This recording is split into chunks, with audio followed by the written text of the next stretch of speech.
Good evening. आप देख रहे हैं प्रोग्राम व्यूज मेकर्स और मैं हूं सलमा कौसर। नाजरीन, कल 3 मार्च है, यानी सेनेट इलेक्शन का दिन। अदालती राय के बाद इलेक्शन कमीशन ने तय कर लिया है कि सेनेट इलेक्शन बिल्कुल उसी तरह होंगे जैसे पहले हुआ करते थे, जिसका मतलब है कि बैलेट खुफिया होगा। इस सिलसिले में एक खुसूसी मॉनिटरिंग सेल भी कायम कर दिया गया है।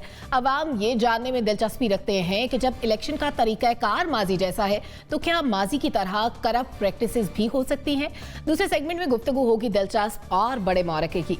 वफाक में यूसुफ रजा गिलानी का मुकाबला है अब्दुल हफीज शेख के साथ। कौन सा उम्मीदवार तगड़ा साबित होगा, यह भी मद्देनजर रखना होगा कि अली हैदर गिलानी की वोट खरीदने की एक मुबैना वीडियो मंजर आम पर आ गई है, तो इससे कल के इलेक्शन पर क्या असर पड़ने वाला है। और आखिर में बात होगी फैटिफ के मामले पर मजीद कानून साजी से मुतालिक। बात करने के लिए हमारे पैनल में आज मौजूद हैं lieutenant general retired Amjad Sheikh साहब, नासिर बेग चुगताई साहब हमें ज्वाइन कर रहे हैं, आसमा चौधरी आज हमारे साथ हैं, जुनैरा अजहर भी हमें ज्वाइन कर रही हैं और जवाद फैजी साहब ने भी हमें ज्वाइन किया है। तमाम मुअज़्ज़ज़ मेहमानों का शुक्रिया। पहले सेगमेंट की जानिब बढ़ते हैं। नाज़रीन, इलेक्शन कमीशन ने सेनेट इंतखाबात आईन और कानून में दिए गए तरीक़ाकार के मुताबिक माजी की तर्ज पर कराने का ऐलान कर दिया है। सुप्रीम कोर्ट की राय के बाद इलेक्शन कमीशन का इजलास हुआ, जिसमें वक्त की कमी के पेश नज़र ये फैसला किया गया कि इलेक्शन कमीशन के मुताबिक इंतखाबात को शफाफ बनाने के लिए तमाम इकदाम किए जाएंगे। हमारा सवाल कुछ इस तरह से है कि क्या इलेक्शन कमीशन माजी की करप्ट प्रैक्टिसेस को रोक पाएगा। नासिर बेग चुगताई साहब,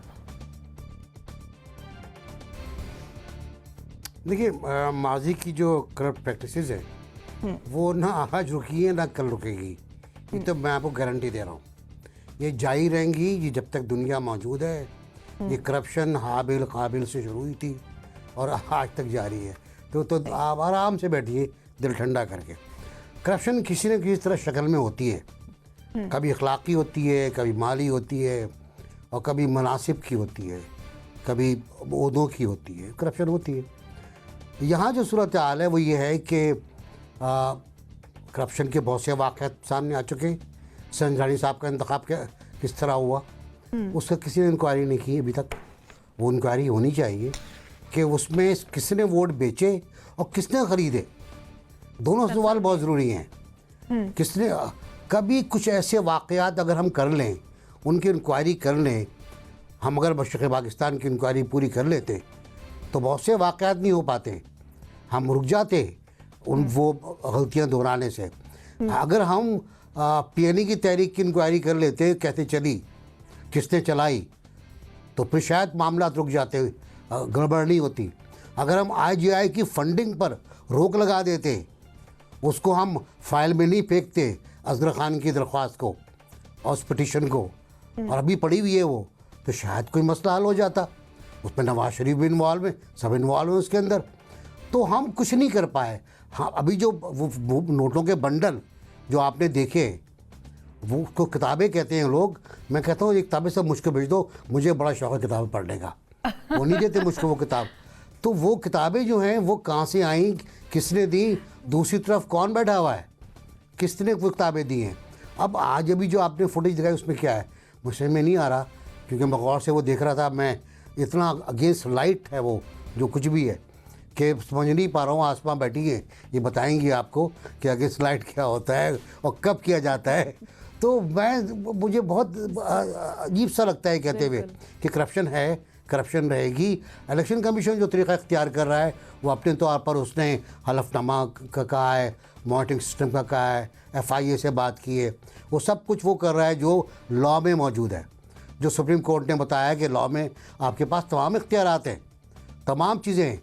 लेकिन मुझे एक बड़ी फ़िक्र हो रही है कि बार बार सुप्रीम कोर्ट के राय को हम फैसला करार दे रहे हैं।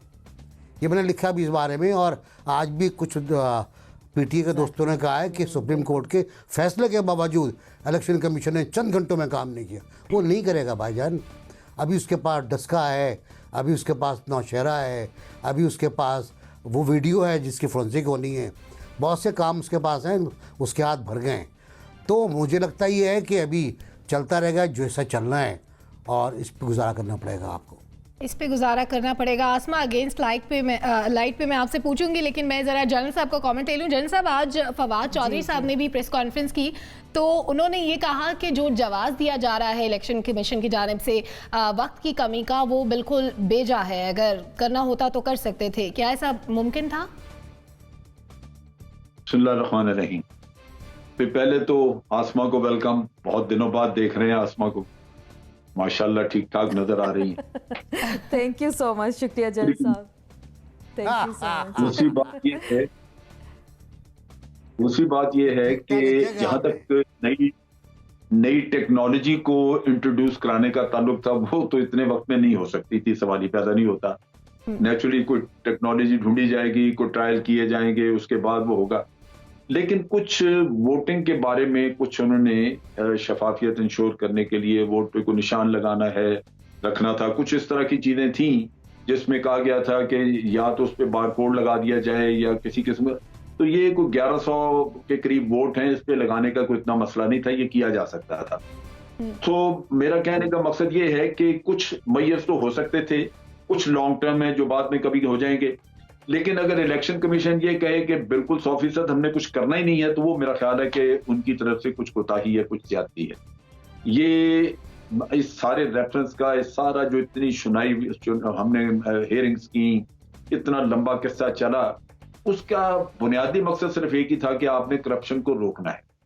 और फिर सुप्रीम कोर्ट ने ये कहा कि करप्शन रोकने की बुनियादी जिम्मेदारी इलेक्शन कमीशन की है और ये उनको इंश्योर करना चाहिए। अगर ये सारा धंधा होने के बाद इलेक्शन कमीशन जो है वो एक भी कोई नया मैयर नहीं लेके आता, दो यानी वो चीजें जो थोड़ी बहुत प्रिवेंटिव मैयर्स लिए जा सकते हैं वो भी इंट्रोड्यूस नहीं करता, तो इसका मतलब ये है कि फिर आपने ये सारा जो वक्त था ये जाया किया कि इस पे बहस हुई क्या। यानी दूसरे लफ्जों में इलेक्शन कमीशन ने इस मामले में करप्शन को तस्लीम कर लिया कि इस दफा तो होने दें, फिर आइंदा देखेंगे, जो गलत है। टेक्नोलॉजी की हद तक मैं मानता हूं, लेकिन बाज मैयर्स इसके वोट आइडेंटिफिकेशन वगैरह के ऐसे थे, थंब इम्प्रेशन और ये बारकोड्स वगैरह ये कर सकते थे 2-3 दिन में, इन्होंने नहीं किया। और उससे यही लगता है कि इनकी ये विल नहीं थी, इनके अंदर ये सोच, ये ख्वाहिश ही नहीं थी कि हम इस चीज को रोकें। ठीक है, कुछ चीज़ें हो सकती थी जो नहीं की गई। जुनैरा, हम बात कर रहे हैं धांधली और करप्शन को रोकने की, लेकिन दूसरी जानिब हम देखते हैं धड़ाधड़ वीडियोस हमारे सामने आ रही है। एक वीडियो पहले आई सामने, एक अब आ गई। जब प्री इलेक्शन हमारा कंट्रोल नहीं है तो ड्यूरिंग इलेक्शन कैसे मुमकिन होगा? आई थिंक ये एक प्रैक्टिस बन गई है कि जब भी कोई पॉलिटिकल इवेंट करीब आ रहा होता है, जैसे अभी ज़िमनी इंतखाबात भी हैं, बल्दियाती भी हैं, सेनेट के हैं, उससे पहले ही उसको कॉम्प्रोमाइज़ कर दिया जाए। और ये वीडियोस जो हैं ये एक नई एडिशन है। मैं तो समझती थी कि FIA बड़ा अच्छा काम कर रहा है, जो साइबर क्राइम्स के ख़िलाफ़ पर्सनली लोगों को जो ब्लैकमेल किया जाता था वीडियोस के साथ, लेकिन I am surprise to know कि हमारा तो नेशनल लेवल पे चीज़ें ब्लैकमेल होती हैं। उसको कौन सा साइबर क्राइम विंग है जो देखेगा कि ये कौन कर रहा है, किसने वीडियो बनाई? ना हमारे पास उस तरह के लॉज हैं जो कि प्राइवेसी लॉज होते हैं, ना हमारे पास उस तरह की मॉरल ग्रेडेशन है जिसमें जब आप ऑफ द रिकॉर्ड कह देते हैं कहीं भी बैठ के डिस्कशन में, तो वो बात कोई कहीं कोर्ट नहीं करता। तो in the absence of such moral standards आप और मैं कैसे एक्सपेक्ट कर सकते हैं कि ओवरनाइट इलेक्शन कमीशन हो या कोई भी इदारा हो वो बहुत बड़ा कोई ट्रांसफॉर्मेशन ले आएगा और चेंज हो जाएगा। तो जिस रफ्तार से हमारी मॉरल डिग्रेडेशन हुई है उसी रफ्तार से ये ठीक हो सकती है। सो मोटो कोई हो जाए तो मैं कुछ कह नहीं सकती, लेकिन वो होता मुझे नज़र नहीं आता, बिकॉज अगर ऐसी कोई इंटेंट कोर्ट की होती तो वो इस पे अपनी राय ना देते, वो भी कोई जजमेंट दे देते। So what I C is कि हर एक को ये सिस्टम सूट करता है to some extent, so much so कि जिन लोगों ने इसके लिए सुप्रीम कोर्ट का रुख भी किया उनको भी खुद प्रॉब्लम्स दरपेश हुई तो उन्होंने सुप्रीम कोर्ट का रुख किया। वरना आपके पास 2 साल थे, आप उससे पहले कोई मुशावरत स्टार्ट कर देते, उससे पहले कोई ऐसा लीगल डॉक्यूमेंट तैयार करते जो सुप्रीम कोर्ट में इतना स्ट्रांगली जाता कि चैलेंज ना हो पाता। So this is why yes this corrupt practice is going to continue. ठीक है आसमा, एक एग्जाम्पल कोट की अभी जुनैरा ने कि हमारे यहाँ जो मॉरल रिस्ट्रिक्शंस हैं वो उस तरह की नहीं है। ऑफ द रिकॉर्ड का जिक्र उन्होंने किया, हमारे यहाँ ये बात भी ऑन एयर बैठ के कही जाती है और वो टेलीकास्ट भी होती है, ब्रॉडकास्ट भी होती है। तो इस तरह के हालात में क्या मॉरली हम ये एक्सपेक्ट कर सकते हैं कि करप्शन नहीं होगी, वोट नहीं बिकेंगे? बिल्कुल, सबसे पहले तो जनरल साहब को बहुत सलाम, एनबीसी को, और बड़े अरसे बाद अपने पुराने सीनियर्स के साथ बैठने का मौका मिला। जो आप बात कर रही हैं करप्ट प्रैक्टिसेस की, वो तो होंगी। देखिए, हमारे सिस्टम में करप्शन इस तरह रच बस गई है, अभी तमाम मेहमानों ने इसी चीज़ का जिक्र किया, और मैं तो इस चीज़ पे हैरान हूँ कि सियासी जमातें, पीपल्स पार्टी और पीएमएलएन बड़ी बल्ले बल्ले कर रही हैं। जी देखें, खुफिया वोटिंग का सुप्रीम कोर्ट की जानिब से भी राय का जो इजहार किया गया है, तो इस सिलसिले में वो सियासी जमातें भी खुश हो रही हैं। जो माजी में हम देखते रहे हैं कि सेनेट इलेक्शंस में बदतरीन हॉर्स ट्रेडिंग होती है, 80-80 करोड़ का एक वोट बेचा जाता है, और तमाम ज़मीर फरोश अरकान बहुत सारे हैं ऐसे जो इन इलेक्शंस में वोट अपना बेचते हैं, वोट का इस्तेहसाल भी होता है। तो ये तो हमारे सिस्टम का हिस्सा है।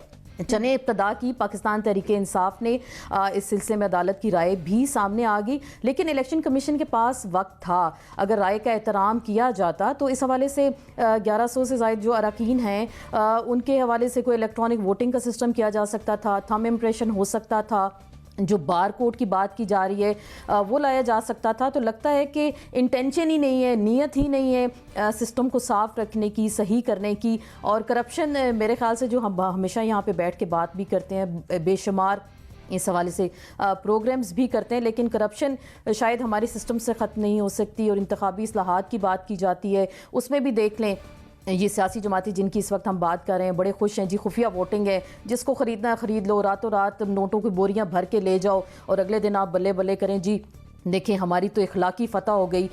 तो ये बात सारी सिस्टम की ख़राबी की है, इसको शायद ही कोई ठीक कर सके। और जो अदालत की राय आ गई है, तो इलेक्शन कमीशन ने भी कहा कि चलें इस बार तो हम चलते हैं इसी सिस्टम पर, अगली बार हम देखेंगे कि क्या किया जा सकता है। लेकिन बड़े अफसोस की बात है, ये सब कुछ हमारी आंखों के सामने होता है, हर चीज़ को रिपोर्ट किया जाता है कि जी देखिए इतना इतना वोट आपका बिक रहा है, वोट की काउंटिंग, नोटों की काउंटिंग हो रही है, वोट की काउंटिंग तो कल होनी है। तो ये जो नोटों की काउंटिंग की बात है, ये तो सारी चीज़ें हमारे सामने अयां हैं। मेरे ख्याल से हम बैठकर बात कर लेंगे, इससे ज़्यादा कुछ नहीं हो सकता। अब देखते हैं कि कल अरकान किसके पलड़े में कितना पैसा देखकर अपना वोट देते हैं, और बड़े अच्छे अरकान भी हैं जो ज़मीर के मुताबिक भी शायद फैसला करेंगे। ठीक है जवाद साहब, बहुत अरसे से करप्शन की धांधली की बातें चल रही थी और हुक्मरान जमात सरगर्म भी थी कि जो पैसों का लेन देन है, जो हॉर्स ट्रेडिंग है सेनेट इलेक्शन में, उसको रोका जा सके। एक तरफ सदारती ऑर्डिनेंस था, दूसरी तरफ इंतजार किया जा रहा था सुप्रीम कोर्ट की राय का। लेकिन इस सारे प्रोसेस के दौरान इलेक्शन कमीशन के पास क्या काफ़ी वक्त नहीं था कि अपने तौर पर कुछ इकदाम कर लिए जाते? देखें, बादशाह लोग हैं सारे आप, और मुसलसल गुफ्तगू उस पर कर रहे हैं। मैं 30 साल से यही कर रहा हूँ, चुगताई साहब को अपने से भी पहले से देख रहा हूँ, जनरल साहब ने तो और भी बहुत कुछ किया है अपने मैदान में, अपने महाज पे। लेकिन बात यह है कि आप चाहते ये हैं कि इमरान खान साहब जो हैं वो उनकी अपनी जमात पे इल्ज़ाम हो, उनके अपने MPs जो हैं वो सामने खड़े हो जाएं, उनको गाड़ियों में डाला जाए, ले जाया जाए और फैसला इलेक्शन कमीशन करे। सुभान अल्लाह। आप ये देखें कि वीडियोस आती हैं कि जनाबे वाला उस वक्त के स्पीकर, चीफ मिनिस्टर, उनके हवाले से सीधी सीधी वीडियोस आ रही है, ठा पूरी दुनिया में हमें मारी जा रही हैं कि ये ले जी, ये आपके सेनेट के इलेक्शन है, उस पर फैसला इलेक्शन कमीशन करे।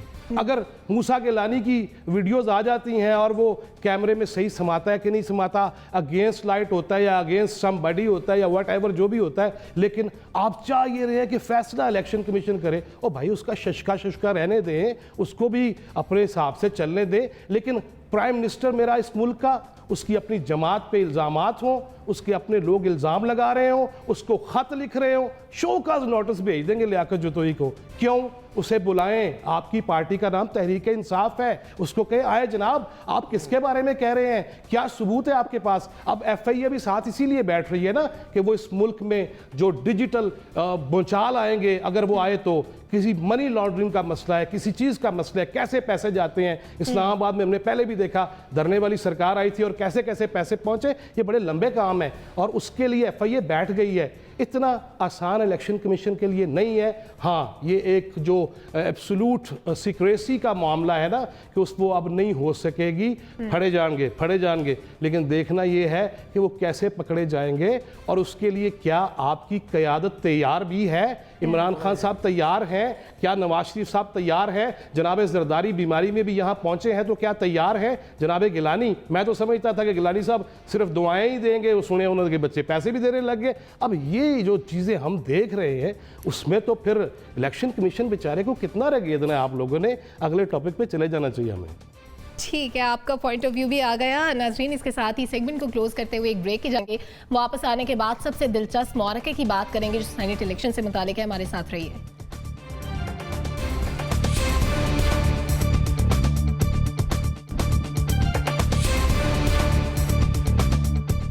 वेलकम बैक नाजरीन। कल सेनेट इंतखाबात का सबसे बड़ा मुआरका इस्लामाबाद की जनरल नशिस्त पर होने वाला है, जहां साबिक वज़ीर आज़म यूसुफ रज़ा गिलानी और वज़ीर ख़जाना हफीज़ शेख के दरमियान मुकाबला है। हुकूमती इत्तेहाद के पास 181 जबकि अपोजिशन जमातों के पास अरकान की तादाद 160 है। तो हमारा सवाल ये है कि सेनेट इंतखाबात का सबसे दिलचस्प जो मुआरका है इसमें जीतेगा कौन? जनरल साहब, जीतने से पहले एक और बात मैं ऐड कर दूं कि जो वीडियो जिसको हम मुबैना कह रहे थे वो तो एतराफ़ कर लिया है अली हैदर गिलानी ने कि वही है, लेकिन पैसों के लेन देन की बात नहीं हुई। तो इस तमाम सूरत हाल को मद्देनजर रखते हुए कल के इलेक्शन में किसका पलड़ा भारी होगा? देखिए, बात यह है कि पलड़ा तो मैं नहीं कह सकता किसका भारी होगा। एक तरफ कैंडिडेट कमजोर हैं, वो आईएमएफ के कैंडिडेट हैं। अगर लोग अपने ज़मीर के मुताबिक, यानी ज़मीर से मुराद पार्टी टिकट के मुताबिक वोट देते हैं तो वो जीत जाएंगे। दूसरी तरफ यूसुफ रज़ा गिलानी हैं और उनका भी माजी आपके सामने। हकीकतन अगर मुझसे पूछा जाए तो मैं तो ये कहूंगा कि इन दोनों में से कोई इस चीज का हकदार नहीं है कि इसको सेनेट में घुसने दिया जाए। आप देख लें कि इनके ऊपर जो दाग लगे हुए हैं वो क्या है। आईएमएफ के साहब आ जाएं तो उनका वैसे आप देख लीजिए कि उनके ऊपर वो एतमाद नहीं कौम को जो आपके यहाँ पे किसी की पॉलिटिकल कंट्रीब्यूशन होती है पॉलिटिक्स में, तो उस पे ऊपर होता है। और जो जिनके ऊपर जो पॉलिटिकल रूट्स रखते हैं उनके अपने माजी में आप देख लीजिए कि क्या कुछ उनके पल्ले में पड़ा हुआ है। तो उस लिहाज से ये एक बेमानी सी चीज है। हुकूमत ने भी कोई अच्छा काम नहीं किया कि वो अच्छा कैंडिडेट लेके आते हैं इनके सामने, और दूसरी तरफ ये है कि वो अपनी पॉलिटिकल एफिलिएशन वगैरह उसकी वजह से वो मस्टर कर सकते हैं स्ट्रेंथ, लेकिन जो कुछ है आपको पता है, आप सब जानते हैं कि जो कुछ उनके बारे में है। तो मेरा ख्याल है कि ये उस लिहाज से इलेक्शन में वो दिलचस्पी नहीं, और इनमें से कोई भी जीते मेरे नुक्ता निगाह से दोनों ही हकदार नहीं है इस चीज़। ठीक है, आपके लिहाज से दोनों में से किसी का भी नहीं बनता। नासिर बेग चुगताई साहब, जनरल साहब ने तो अपनी राय दे दी। आपके ख्याल में कौन कल ज़्यादा वोट लेने वाला है? गिलानी साहब ने तो इवन वज़ीर आज़म को भी ख़त लिख दिया कि आप मेरे किरदार को और मेरी ज़िंदगी को मद्देनज़र रखते हुए मुझे वोट दें। तो कितने वोट पड़ने का इम्कान है उनको? मेरा ख्याल है वो ख़त बड़ा शाइस्ता ख़त है और उसका जवाब इंतहाई गैर शाइस्ता है। उसका जवाब ये देखो फिर एनआरओ मांग रहा है। उन्होंने बोले आमिर डोगर से कहा। खैर इसको छोड़ दें। मैं जनरल साहब से मुत्तफ़िक़ हूँ कि दोनों इस काबिल नहीं है, और दोनों ही नहीं, पार्लियामेंट और दूसरे इदारों में बैठे हुए 50% लोग इस काबिल नहीं हैं कि वो इस कौम को सर्व कर सकें। उनमें सलाहियत ही नहीं है। अब्दुल हफीज़ शेख कारकर्दगी आपके सामने। कल की रिपोर्ट है कि 86% बिजली के रेट्स बढ़े हैं एक साल में। इन्फ्लेशन आप देख लें कहाँ पहुँचा हुआ है। आप देख लें कि फाइनेंस क्या कर रहा है, किस तरह फंड रोके बैठा हुआ है, किस तरह इतराज़ात करता है, किस तरह हंगामे होते हैं, और किस तरह ये तो बाज़ प्राइम मिनिस्टर डट गए बाज़ मकामात पर, तो उन्होंने पेट्रोल पे और उस पर रिलीफ दिया है, वरना तो वो नहीं मांग रहे थे। वो तो कह रहे थे कि जी हम नहीं चाहते, बढ़ाएं इसको, हम तो आईएमएफ के लोग। अब मसला ये है कि गिलानी साहब का भी सूरत हाल ये है कि उन पर भी बकौल शख्स बाज़ इल्ज़ामात हैं। अव्वल इल्ज़ामात किस तरह साबित हुए, एक बार 5 साल के लिए नाअहल हुए, और एक बार अदालत ने उनको प्राइम मिनिस्टरशिप से हटा दिया। वो बड़ा मुतनाज़ा फ़ैसला, खैर वो एक अलग बात है कि वो क्या सूरत हाल थी। लेकिन ये कि फिर किसको लाएंगे आप? फरिश्ते नहीं आएंगे सर। फरिश्ते बिल्कुल नहीं आएंगे, उन्होंने आने से इनकार कर दिया है फरिश्तों ने, क्योंकि उनका कहना है कि इस इलाके में ज़मीर और इखलाक दोनों गायब हो गए। कभी एहतशाम ज़मीर हुआ करते थे जनरल साहब, वो भी नहीं है अब तो। जी जी। कभी ज़मीर जाफरी साहब होते थे, उनका इंतकाल हो गया। बहुत से इखलाक थे, वो इखलाक नहीं रहे। बात ये है कि कल क्या होगा, ये एक मतलब मेरे लिए तो बहुत आसान इक्वेशन है। मैं ही कह सकता हूँ कि जिसके जितने वोट हैं उसको मिल जाएंगे, और 181 वोट बनते हैं हुक्मरान जमात के। अगर उसको 181 वोट मिल जाते हैं तो ज़ाहिर वो जीत जाएगी, लेकिन उसकी एक मॉरल विक्ट्री भी होगी। अगर 181 से कम होते हैं तो फिर नक़ब लगी, फिर किले में शिगाफ पड़ा। मेरा ख़्याल है कि हफीज़ शेख भले IMF के हों, भले कहीं हों, क्योंकि कल रात परसों रात MQM 10 घंटे बैठी है, 10 घंटे तक वही गौर करते रहे कि पीपल्स पार्टी के पास जाएं ना जाएं। एक बड़ी अक्सरियत पीपल्स पार्टी के पास जाना चाह रही थी।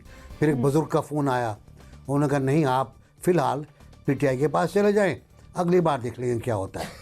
तो अगली बार के लिए उठा के रखें इसको, आप सवाल को भी और मेरे जवाब को भी। लेकिन मेरा जवाब ये है कि 181 वोट हुक्मरान पार्टी के पास हैं, उसको मिलने चाहिए, अगर ज़मीर ना जागे तो।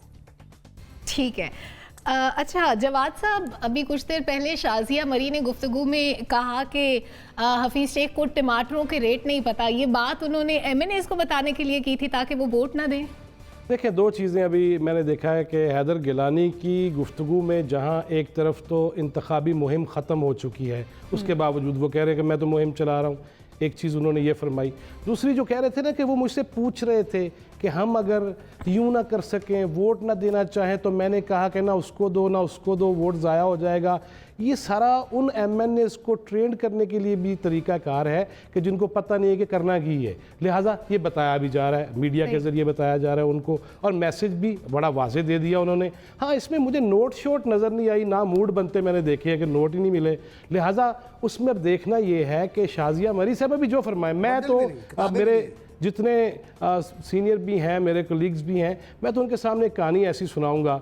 हम बात कर रहे हैं हफीज़ शेख की, यकीनन चुगताई साहब ने जिस तरह फरमाया कि अददी अक्सरियत जिसके पास होनी चाहिए उसका हो जाना चाहिए, बेहतरीन जमहूरियत भी यही है और रिवेंज भी यही है। लेकिन इशू क्या है, मुझे तो ये नज़र आ रहा है कि एक जनाब सैयद यूसुफ रज़ा गिलानी और हिफ्ज़ुल्लाह वो वज़ीर आज़म रहे हैं, दे तो सके नहीं जनूबी पंजाब भी, सूबा तक नहीं बना सके। अब वो क्या ऐसी उनके पास कोई चीज़ आ गई है गिदड़ सिंगी कि वो फटाफट हो जाने चाहिए।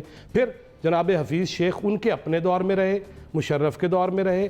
अब मैं जो देख रहा हूँ ना, एक होते हैं चुगताई साहब, एक बच्चे पैदा होते हैं, अल्लाह हर घर में सेहत तंदुरुस्ती रखे, वो पैदाइशी माजूर होते हैं। लेकिन पाकिस्तान में पैदा होने वाले जो पैदाइशी मकरूज़ हैं वो ऊपर से देख के भी हंस रहे हैं कि ए जे वज़ीर ख़जाना, इसकी वजह से पैदा ही हमने मकरूज़ होना है। ये है जनाब गिलानी, ये है सिस्टम के हिस्से। और मैं जनरल साहब की नीयत पे शक नहीं करता, इनके नज़दीक तो दोनों ही सहल नहीं है। मैं ये समझता हूँ कि 70 साल से आफ्टर कायद आज़म मोहम्मद अली जिन्ना रहमतुल्लाह अलैह जो ज़मीर फौत हो गया है ना, उसमें सिर्फ यही नहीं, दोनों तरफ वाले सियासी नहीं बल्कि जितने बरसरे इक़्तिदार रहे, माशाअल्लाह वो आलम अरवाह से भी गालियाँ ही खा रहे हैं कि इस कौम के बच्चों के लिए कुछ किया नहीं है हमने। इस बात पर भी रोशनी डालें कि फवाद चौधरी तो कह रहे हैं कि वो डिस्क्वालिफिकेशन के लिए रेफरेंस फाइल करना चाहते हैं, लेकिन हमें जो वीडियो नजर आई उसमें कोई किताबें तो नहीं थी।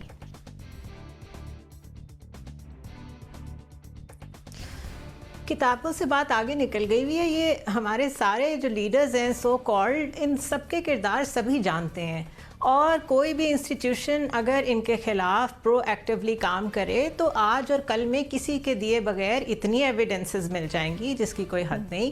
बट द थिंग इज़ कि ये कोलैबोरेटिव क्राइम है, सब कुछ मिला हुआ है अंदर से बाहर से। मैं अभी बिल्कुल ये मौका नहीं है ऐसी बात करने का। मैं कहना नहीं चाहती कि इस वक्त इलेक्शन कमीशन ख़ुद कितना बायस्ड है और वहाँ कौन कौन लोग बैठे हुए हैं, लेकिन हकीकत ये है कि कुछ पार्टीज़ ने कहीं पे अपनी एक अजारादारी कायम की हुई है। कुछ इदारों में किसी पार्टी के लोग हैं, कुछ इदारों में किसी पार्टी के लोग हैं, वरना कितनी देर लगती थी। आज ही प्रिंट होने गए हैं बैलेट पेपर्स, नादरा से हेल्प लेते, FIA से हेल्प लेते और कुछ ना कुछ ऊपर serial number, bar code vote, what ever was possible. कोई टेलीमेट्री अप्लाई करते थे उन बैलेट पेपर्स के ऊपर। सो बेसिकली वो कहते हैं ना, mirror mirror on the wall. इस वक्त जो पाकिस्तान एक मिरर है और उसको आईने में गिलानी पूछें या हफीज़ शेख पूछें कि खूबसूरत कौन है, तो आईना ही टूटेगा। That's how I see it. ठीक है आसमा, आपको किसकी पोजीशन स्ट्रांग नजर आती है कल के इलेक्शन में? देखिए, जैसे कि बात हो रही है वोटों की, और अगर नज़रियाती वोट पड़ता है, ज़मीर के मुताबिक वोट पड़ता है, तो जैसे नासिर साहब ये फरमा रहे थे कि 181 जो वोट हैं तो फिर शायद पीटीआई को वोट पड़ जाएं जैसे। लेकिन अभी जो हम गिलानी साहब के साहबजादे हैं उनकी गुफ्तगू सुन रहे थे, तो ये जो लोगों को बात कर रहे थे कि जी मैंने उनको कहा कि वोट कैसे डालना है और क्या आप लोगों ने करना है, तो सारी करप्ट प्रैक्टिसेस मुझे तो लग रहा है इस वक्त इकट्ठी हो चुकी हैं। अब देखना ये है, क्योंकि पीटीआई को भी अंदर खाने खतरा है अपने कुछ अराकीन असेंबली से कि वो उनको वोट नहीं करेंगे। जैसे कि सिंध में जो 3 अराकीन असेंबली हैं उन्होंने तो अपने वीडियो पैगाम में कह दिया कि वो वोट नहीं अपनी जमात को डालेंगे। लेकिन कुछ और भी ऐसी इतलात हैं कि कुछ लोगों के वोट कहीं दूसरी जानिब जाने का खदशा है। लेकिन जैसे कि आप देख रहे हैं प्राइम मिनिस्टर साहब 3 दिन से इस वक्त पार्टी के अराकीन से मुलाकातें कर रहे हैं, उनको खुसूसी टाइम दिया जा रहा है। तो देखना ये है कि शायद कुछ हद तक पाकिस्तान तहरीक इंसाफ अपने लोगों को इंटैक्ट रखने में कामयाब हो जाए। लेकिन दूसरी जानिब जरदारी साहब की सियासत है, जैसे जावेद हाशमी साहब हमेशा कहते थे कि इनकी सियासत को समझने के लिए PhD की ज़रूरत है, तो उन्होंने भी ऐसा कैंडिडेट मैदान में उतारा कि जिसमें उनको भी पता है कि किस तरह से लोगों को कायल करना है, कैसे वोट लेना है या ख़रीदना है, वटेवर जो भी आप इसको बोलें। बहुत सारे लोग इस पर नाराज़ भी हो सकते हैं पीपल्स पार्टी के, लेकिन ऐसा इस वक्त नहीं है कि ज़मीर के मुताबिक वोट पढ़ने लगे हैं। तमाम अरकान अपनी ज़मीर को सामने रख कर ज़मीर के मुताबिक जो है वोट डालने की बात हम अब भी नहीं कर सकते, ये जो कहना है हफीज़ शेख की आसमा, बहुत माजरत चाहूंगी बात काटने के लिए, लेकिन प्रोग्राम का वक्त खत्म हो गया है। नाजरीन, इसके साथ ही प्रोग्राम से लीजिए, अल्लाह हाफ़िज़।